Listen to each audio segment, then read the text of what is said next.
What's up? It's me again.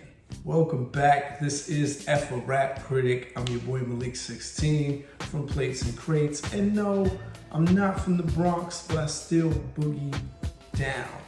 Hence the camo. I know it probably would have made more sense to break out the camo when we review like Smith & Wesson's album or somebody, but it's New York, you know, it's never a wrong time to break out the camo. It's never out of season.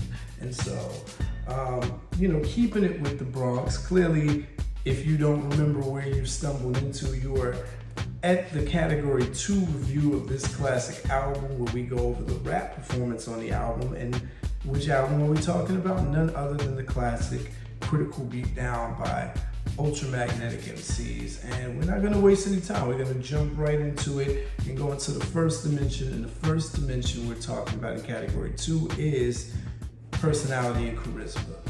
So I think when people talk about impact and legacy from this album, they're also thinking about the dynamic between rappers Ced Gee and Kool Keith.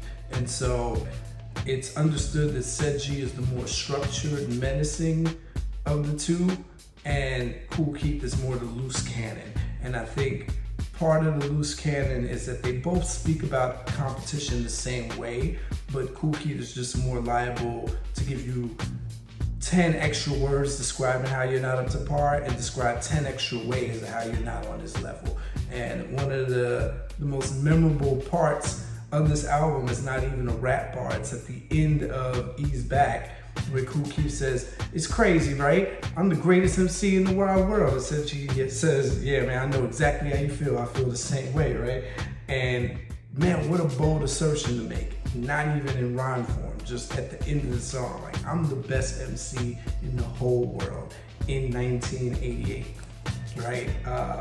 Bold statement, but they don't waver from that sentiment. They don't back down on any track. Kool Keith upholds that throughout the whole LP. For all 15 tracks, he's saying the same, he's spitting the same kind of spirit and keeping that theme alive. And I think part of being the looser cannon is that's part of the compelling factor. You want to stick around and be like, what is this guy gonna say next? He's talking crazy. Who is he? Especially for this to be a debut album.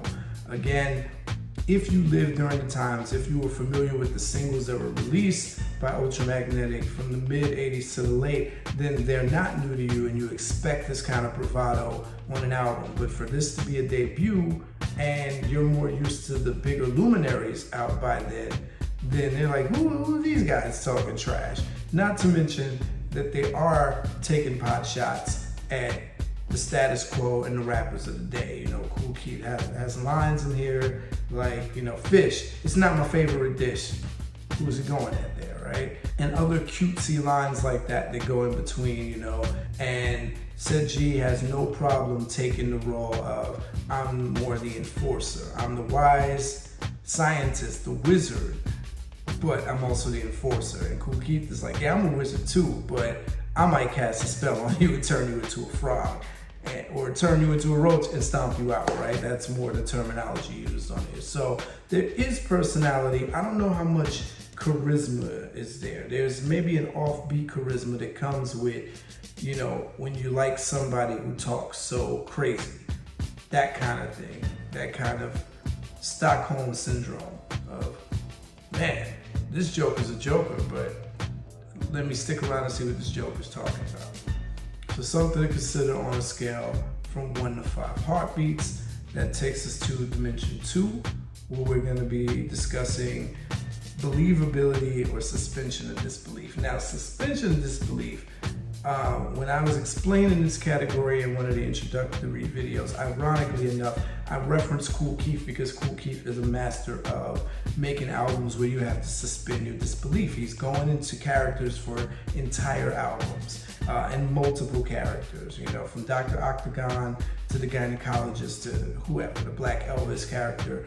But on this album, there's no real suspension of disbelief thematically. It's the suspension of disbelief that all rappers at the time were expecting you to have, where their braggadocio is just way over you know, just the feats, the amazing feats they can write. I mentioned in video one how, you know, they're coming as a bridge between the eras of the more superhero style of bragging, like I can do this in one night, in one single bound, and right, the more that style to the slick talk, what you want, bro, dope or dog food kind of talk. You're getting them in the middle there. So a lot of the claims are feet on the ground. They're New York based. They're not, you know, super crazy. But then when they get into their pseudo-scientific language, then you understand that this is metaphorical talk, and we'll get into that in a minute. But nothing here that's really too hard to believe, but nothing here that's also not within the normal realm of what was being talked about in the 80s. So something to consider on a scale from 1 to 5 heartbeats. Nothing super expository here anyway, because it's all in the vein of battle rap. Dimension 3, the delivery and use of voice. So if I were ultramagnetic MCs and I am the predecessor or the creator of a sound, something new to hip hop, then I would want to capitalize on that as much as possible. And so, you know, not for lack of representation, Ultramagnetic were running with the big boys at the time. They were managed by Andre Harrell. They were on Next Plateau Records, and they also had Rush associated labels behind them at different points throughout the 80s. So they weren't necessarily doomed to obscurity. It just seems that they got lost in the sauce somewhere, no matter how innovative they were. But it would bother me seeing groups like EPMD and Public Enemy come out and really get high praise and mainstream popularity with the dynamic that was introduced by my group. And so with Kool Keith, you get this high-pitched rapper mixed with Sed G, who at different times in the 80s was really playing up how gravelly and deep and forceful his voice was. So by the time you hear ego tripping in the way that they came in doing a back and forth intro for that song, Sed G was really emphasizing his words, like pushing them out Melly Mel style, Cold Crush and Furious 5 style. And Kool Keith was really, you know, not just rhyming with a high pitch, but really enunciating. One of the few rappers that you hear the INGs on the end of his words, and without sounding super nerdy, because he's still saying, you know, aggressive stuff, like challenging things, but, you know, he's captivating, you know, which was interesting for the times, because, you know, this was the era of the New York accents. This is when New York couldn't fathom that there were rappers outside of the 5 boroughs, let alone outside of 2 or 3 of the boroughs.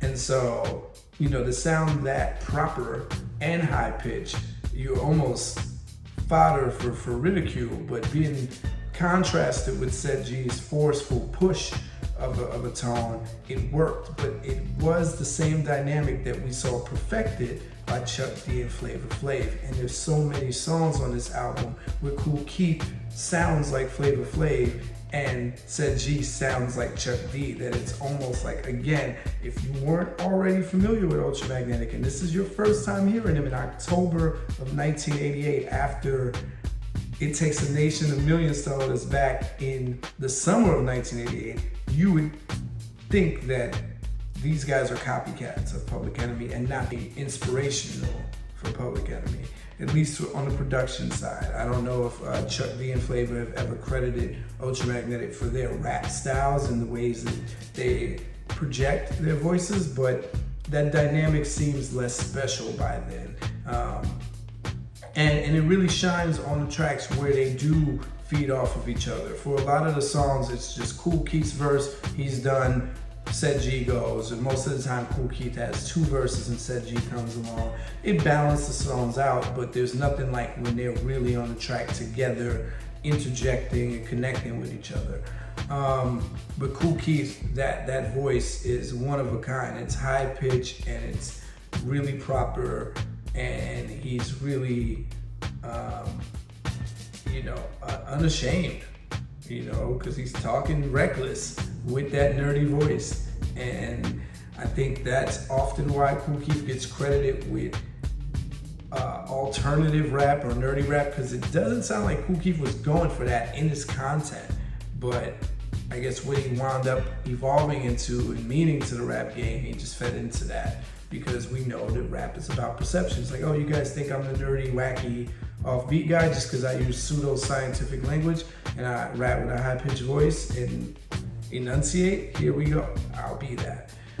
Something to consider on the scale from 1 to 5 heartbeats, which takes us to dimension 4, probably the most important dimension we're going to talk about here, the flow.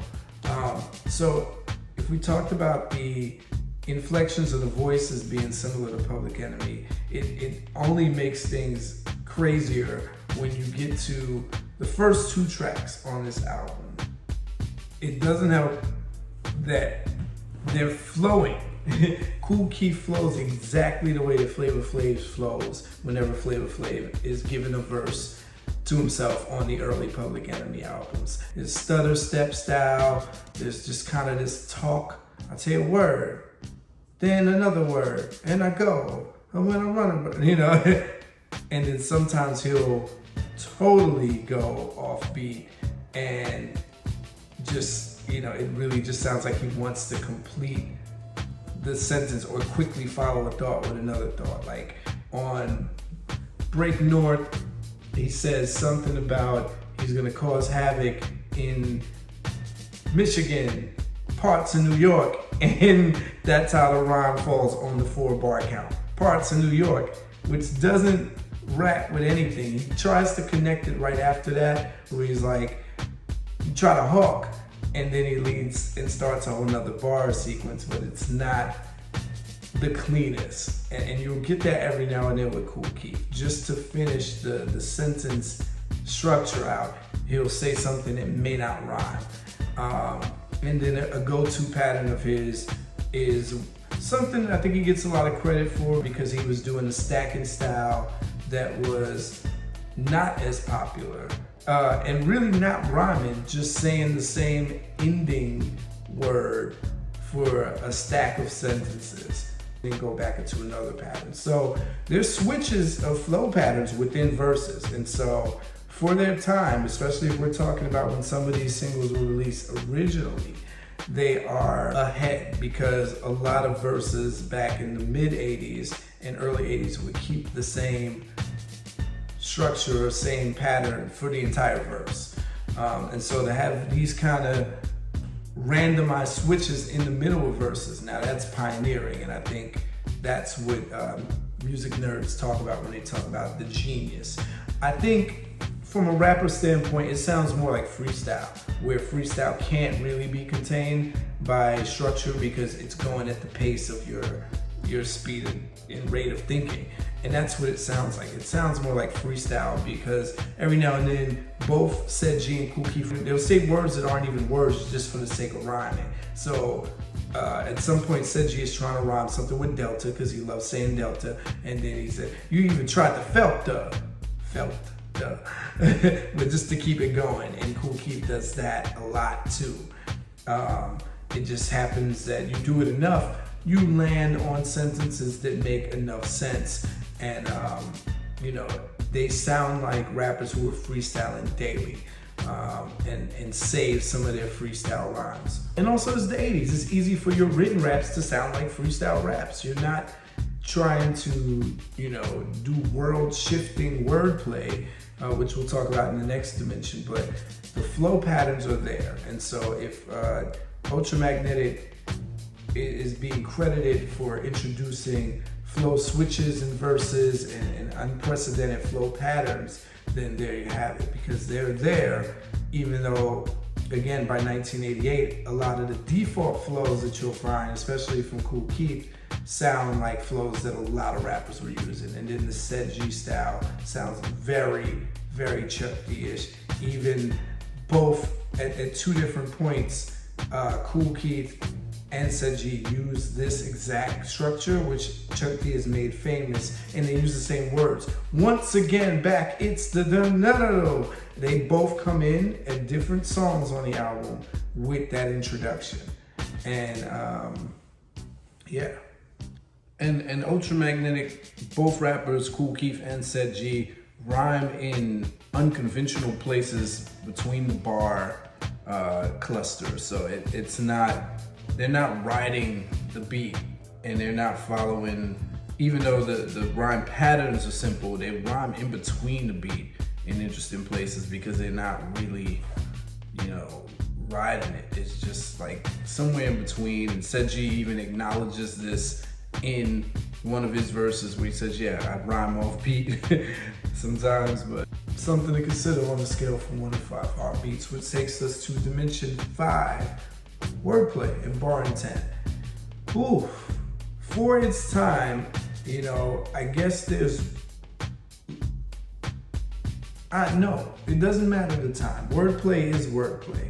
And so there is simplistic wordplay that I could see being for its time, ahead of its time.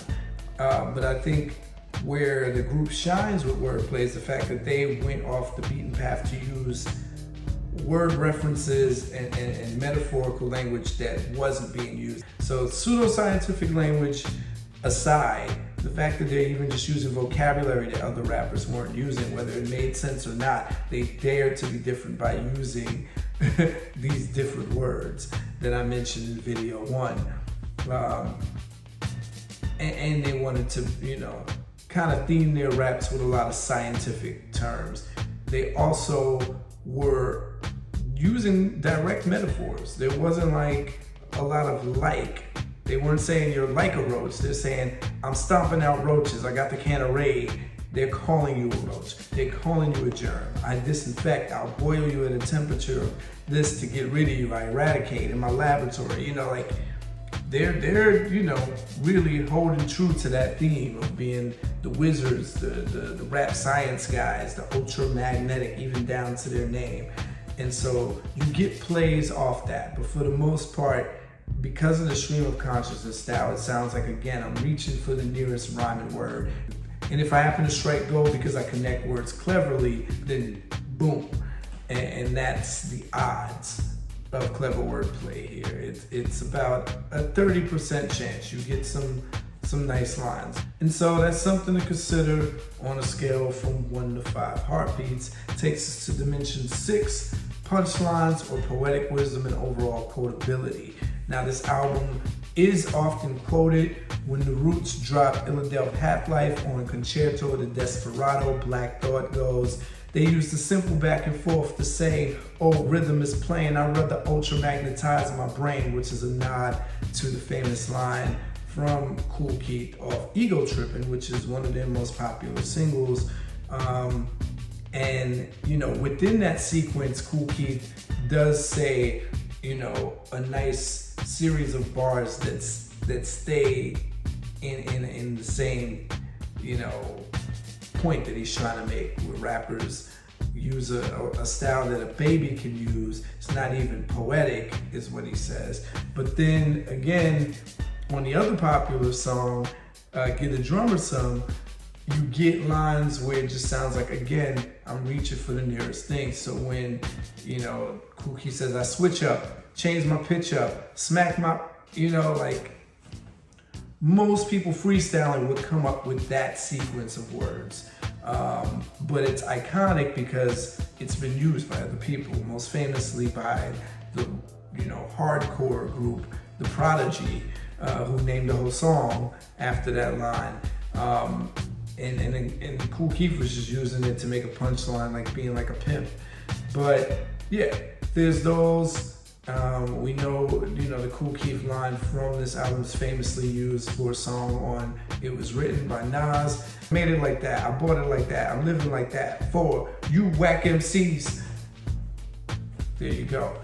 Now, poetic wisdom, if you consider guys using scientific language, even if they're using some terms wrong, to be poetic wisdom, cool, but you're not getting any gems of knowledge or food for thought on this album because it is such a battle themed rap album. 15 songs are just telling whack MCs that they're whack. And we'll talk about that more in the next dimension, but I don't know if there's a lot of poetic wisdom, lots of quotability, because over the years, these songs have been sampled time and time again. And punchlines are there, here and there, you know, again, those clever pot shots at other rappers and the metaphorical language create punchlines that, you know, are somewhat amusing. Even for every silly or just, you know, dated sounding punchline, you'll get one every now and then that's a diamond in the rough. So something to consider on a scale from 1 to 5 heartbeats takes us to dimension 7. The conceptual, we're not there yet with ultramagnetic MCs. The closest we get to conceptual is then choosing to use the metaphors and play the role of these science battle rappers, but no conceptual songs, no conceptual theme for the album, just that. So something to consider on a scale from 1 to 5 heartbeats. And then we get into dimensions 8 and 9. Our content dimension, dimension 8, the externalized content. How much are Kool Keith and Seji talking about outside of their world, outside of themselves, outside of their internal monologue or the battle rap? And internal, how much are they talking about themselves and their inner feelings? You're not really getting either. It's a battle rap album. They're only talking about whack MCs. Things they don't do that other people do, or things they do that other people can't do. That's the extent of it. Again, I mentioned in video 1 how there's some songs that sound like they're getting ready for a party, like the song about Mo Love, or, you know, get the drummer something, and then it quickly goes right into its battle niche. So content, it's gonna be very hard to find here. Something to consider on a scale from 1 to 5 heartbeats takes us to the final dimension, dimension 10, storytelling. No stories here. Everything's in the present tense and a future tense. What I am doing to you whack MCs and what I will do to you sucker duck MCs. And a lot of representing, but nothing presented in a narrative format. Everything is present and future tense. So a lot of here's what I will, but, you know, nothing where there's a definitive story. Like one day I was doing this, or, you know, nothing like that. If you consider that strong or weak, or you have no feelings about it whatsoever, it is still something to consider on a scale from 1 to 5 heartbeats. And that concludes the category 2 review and the entire review of this classic album, Critical Beatdown by the Bronx MCs, the Ultramagnetic MCs.